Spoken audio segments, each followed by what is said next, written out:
22 अप्रैल पहलगाम की वादियों में चीखें सुनाई दी। 25 भारतीय और एक नेपाली पर्यटक को निशाना बनाया गया। वहां पर जो नरसंहार हुआ उसने पूरे देश को हिला दिया। लेकिन ये हमला सिर्फ भारत पर नहीं, ये भारत की आत्मा पर था और अब भारत ने उसका मुंहतोड़ जवाब दिया है। एक ऐसा जवाब जो इतिहास में दर्ज हो गया है, ऑपरेशन सिंदूर।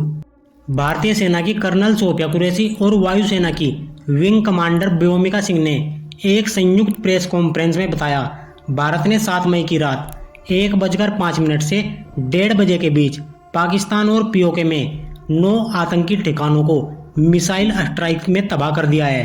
ऑपरेशन सिंदूर सेना, वायुसेना और नौसेना का समन्वित अभियान ये केवल एक सैन्य कार्रवाई नहीं बल्कि न्याय की पुकार थी उन मासूमों के लिए जो पहलगाम में निर्दोष मारे गए।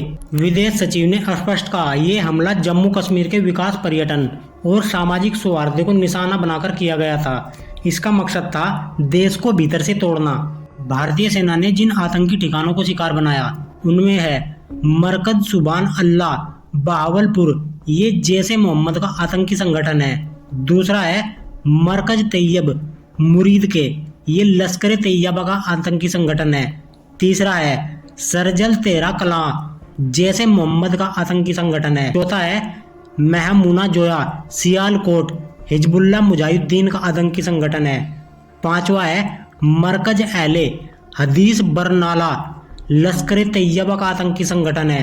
छठा है मरकज अब्बास कोटली, जैसे मोहम्मद का आतंकी संगठन है। सातवां है मस्कर राहिल शाहिद कोटली, ये हिजबुल्लाह मुजाहिदीन का आतंकी संगठन है। आठवां है सावई नाला कैंप मुजफ्फराबाद, ये लश्कर तैयबा का आतंकी संगठन है। और 9वां है सैयदना बिलाल कैंप मुजफ्फराबाद, जैसे मोहम्मद का आतंकी संगठन है। इन सब ठिकानों को भारतीय सेना ने ऑपरेशन सिंदूर के माध्यम से तबाह कर दिया है।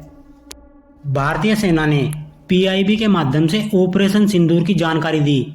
भारतीय सशस्त्र बलों ने आतंकवादी शिविरों पर सटीक हमला किया। कुछ समय पहले भारतीय सशस्त्र बलों ने ऑपरेशन सिंदूर शुरू किया, जिसके तहत पाकिस्तान और पाकिस्तान के कब्जे वाले कश्मीर में आतंकवादी बुनियादी ढांचे पर हमला किया गया, जहां से भारत के खिलाफ आतंकवादी हमलों की योजना बनाई गई और उन्हें निर्देशित किया गया। कुल मिलाकर 9 साइटों को लक्षित किया गया है। हमारी कार्यवाही केंद्रित, नपीतुली और गैर बढ़ावा देने वाली रही। किसी भी पाकिस्तानी सैन्य प्रतिष्ठान को निशाना नहीं बनाया गया है। भारत ने लक्ष्यों के चयन और निष्पादन के तरीके में काफी संयम दिखाया है। ये कदम पहलगाम में हुए बर्बर आतंकी हमले के बाद उठाए गए हैं, जिनमें 25 भारतीय और एक नेपाली नागरिक की हत्या कर दी गई थी। हम इस प्रतिबद्धता पर खरे उतर रहे हैं कि इस हमले के जिम्मेदार लोगों को जवाबदेह ठहराया जाएगा। आज बाद में ऑपरेशन सिंदूर पर विस्तृत जानकारी दी जाएगी। यह पूरी जानकारी पीआईबी दिल्ली की वेबसाइट पर 7 मई 2025 को रात 1:44 पर पोस्ट की गई थी। सिंदूर वो प्रतीक जो भारत की रक्षा, मातृभूमि के प्रति प्रेम और शौर्य का प्रतिनिधित्व करता है। जब किसी सुहागन की मांग का सिंदूर बह जाए तो उसका बदला सिर्फ बयानबाजी से नहीं लिया जाता, उसका जवाब उस जमीन पर दिया जाता है जहां से ये जुल्म उठता है। ऑपरेशन सिंदूर सिर्फ एक सैन्य कार्रवाई नहीं बल्कि उस चुप आंसू की आवाज थी जो पहलगाम की वादियों में आज भी गूंज रही थी। भारत ने बता दिया है, अगर कोई सिंदूर मिटाएगा तो हम उसकी जड़ें उखाड़ देंगे। ये भारत है, मुंहतोड़ जवाब देगा। जब जब निर्दोषों पर वार होगा, भारत का सिंदूर ज्वाला बनकर दुश्मनों पर कहर बरपाएगा। आज हमने आतंक को सिर्फ जवाब नहीं दिया, हमने उन्हें चेतावनी दी है। अब हर आंसू का हिसाब होगा। ये भारत है, इंतजार नहीं करेगा।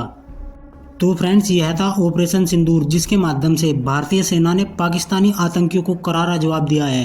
फ्रेंड्स, यदि आपको यह जानकारी अच्छी लगी है तो वीडियो को लाइक करें, चैनल को सब्सक्राइब करें। Thank you.